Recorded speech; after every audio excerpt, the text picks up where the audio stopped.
여기에서 음봉이 있는데 그 다음 양봉이 완전히 감았죠. 긴 양봉이 나왔죠. 이 음봉을 잡아먹는 이러한 양봉이 나왔다. 이게 바로 상승 장악형이다.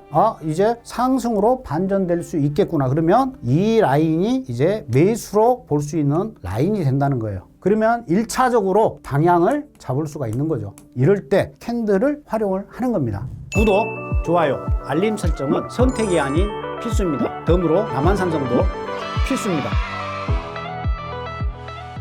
안녕하십니까. 차트의 정석 남한산성 인사드리겠습니다. 이번 시간에는 캔들 패턴에 대해서 설명을 좀 드리도록 할게요. 차트에 있어가지고요, 백지 상태에서 가장 먼저 캔들이 하나 딱 생기죠. 이 캔들들이 움직이죠. 이러면 뭐다? 상승 추세. 캔들이 만약에 떨어진다. 하락 추세. 만약에 캔들이 오르락 내리락 이런다. 비추세. 그 다음에 캔들이 올라갔다가 떨어졌다가 올라갔다가 떨어졌다가 이건 뭐다? 파동. 그래서 우리가 가장 기본적인 게 캔들입니다. 캔들. 그 다음이 추세예요. 그 다음이 파동입니다. 이 세 가지는 여러분들이 무조건 공부를 하셔야 돼요. 이걸 무시하고 건너뛰고 보조지표, 스킬, 기술 이것만 공부를 하시는 거예요. 더하기 빼기를 못하는데 곱하기 나누기 2차 방정식 그것만 하려고 노력을 하세요. 그게 가장 안타까운 부분이기도 합니다. 이 캔들에 대해서 많은 걸 아실 필요는 없어요. 하지만 여러분들이 그래도 꼭 아셔야 될 부분, 이 캔들 하나 중요성 이걸 좀 강조를 해서 오늘 설명을 좀 드리도록 하겠습니다.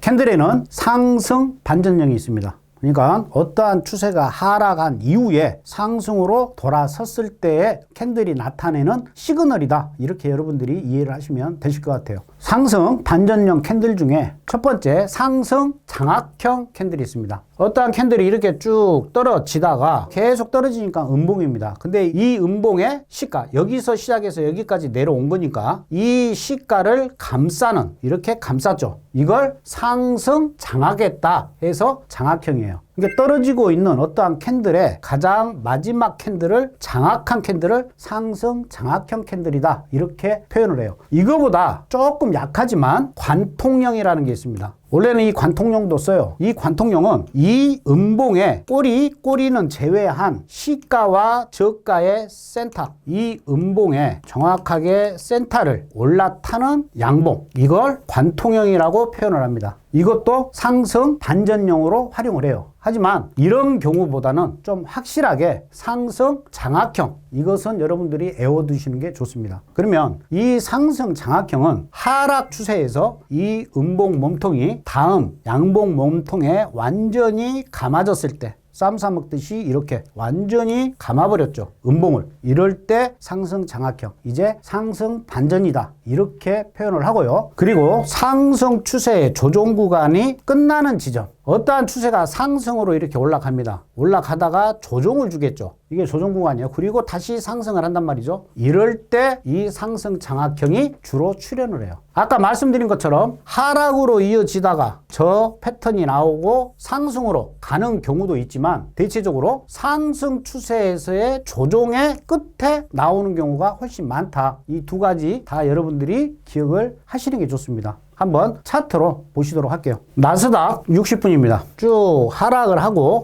내려오다가 여기에서 음봉이 있는데 그 다음 양봉이 완전히 감았죠. 긴 양봉이 나왔죠. 이 음봉을 잡아먹는 이러한 양봉이 나왔다. 이게 바로 상승 장악형이다. 이 이전에는 없죠. 근데 어떠한 저점에서 상승, 이제 상승으로 반전될 수 있겠구나. 그러면 이 라인이 이제 매수로 볼 수 있는 라인이 된다는 거예요. 그리고 이제 여기에서 터닝 포인트가 돼서 상승을 합니다. 상승 중에 조정이죠. 이 구간은 조정 구간이에요. 조정 구간의 끝자락, 최하점은 아니죠. 상승하고 있는데 이 음봉을 감싸는 양봉이 나서 조정이 끝났구나. 이제 상승할 수 있겠구나. 그러면 이 라인 정도가 캔들을 확인하고 그 다음에 매수로 대응하는 전략을 피면 되겠죠. 이럴 때 쓰는 거예요. 상승 장악형. 이러한 캔들의 패턴이 나왔다. 그러면 1차적으로 방향을 잡을 수가 있는 거죠. 매수냐 매도냐. 이럴 때 캔들을 활용을 하는 겁니다. 정말 쉽습니다.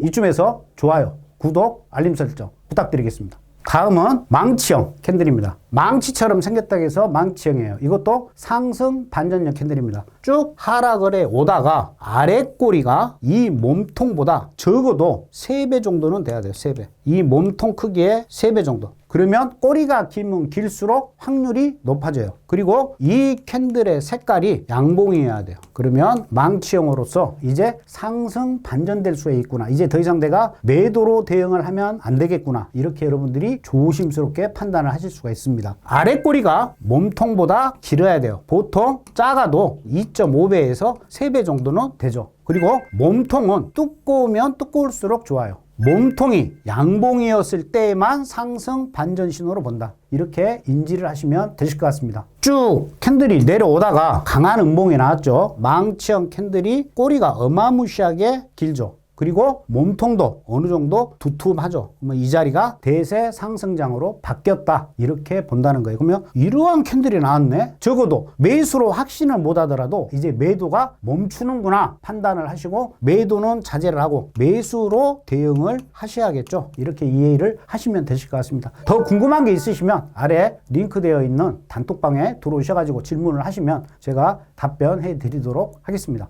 세 번째는 샛별령입니다. 쭉 내려오다가 강한 음봉이 나왔죠. 음봉이 나오고 나서 이러한 캔들 그리고 양봉이 나왔다. 그러면 상승 반전형으로 봅니다. 보통 3개의 캔들 이렇게 하나, 둘, 3개 이게 세트입니다. 원래 이걸 샛별형이라고 그래요. 이제 해가 뜨기 직전에 샛별 이렇게 불리는데 실제 차트에서는 가운데 캔들이 3개 이상 그러니까 저렇게 음봉으로 나오고 덧지도 나왔다가 또 팽이형도 나왔다가 다시 또 덧지 나왔다가 다시 또 캔들 뭐 조그만 거 나왔다가 그러다가 양봉으로 이렇게 나오는 경우도 많아요. 그래서 꼭 하나, 둘, 3개뿐만이 아니고 이게 가운데가 4개일 수도 있고 5개일 수도 있고 시장에 맞춰가지고 요 캔들과 요 캔들만 집중적으로 여러분들이 보시면 되십니다. 첫 번째 캔들은 음봉이고 가운데 캔들은 팽이형. 몸통은 두껍고 꼬리가 짧게 나온 게 팽이형입니다. 그 다음에 덧지형. 시가종가가 똑같고 십자가 같은 형태의 덧지형. 그 다음에 아까 말한 망치형. 거꾸로 된 이러한 형태가 영망치형이에요. 다양한 캔들이 가운데 올 수가 있어요. 세 번째 캔들은 여기에 중요합니다. 이렇게 방향성을 스스로 찾으려고 움직이는 캔들 사이에서 세 번째 마지막 이 캔들이 최소한 첫 번째 음봉 떨어졌던 이 음봉의 절반 이상은 올라타는 양봉이 나와야 돼요. 이 양봉이 그냥 쬐깐하게 이 정도로만 올랐다? 이건 상승 반전형으로 아직은 볼 수가 없다는 거예요. 더 확실한 건 뭐다? 이 시가보다 더 높은 캔들이 나왔다? 그러면 이건 확실한 상승 반전형이다. 이렇게 보는 거예요. 보시게 되면 이렇게 강한 음봉이 나왔죠. 음봉이 나온 이후에 이렇게 덧지형 비슷하게 윗꼬리 아랫꼬리 달린 캔들이 나오고 그 다음 이 양봉이 어떻습니까? 이 음봉의 센터 위를 충분히 올라서는 강한 양봉이 나왔어요. 그러면 이때부터가 매수가 된다. 그리고 나서 상승 반전형이 됐다. 이 정도는 여러분들이 꼭 알고 공부를 하시고 거래를 하시면 많은 도움이 되실 겁니다. 다음 시간에는 하락 반전형에 대해서 제가 설명을 또 드리도록 하겠습니다. 지금까지 남한산성이었습니다. 감사합니다.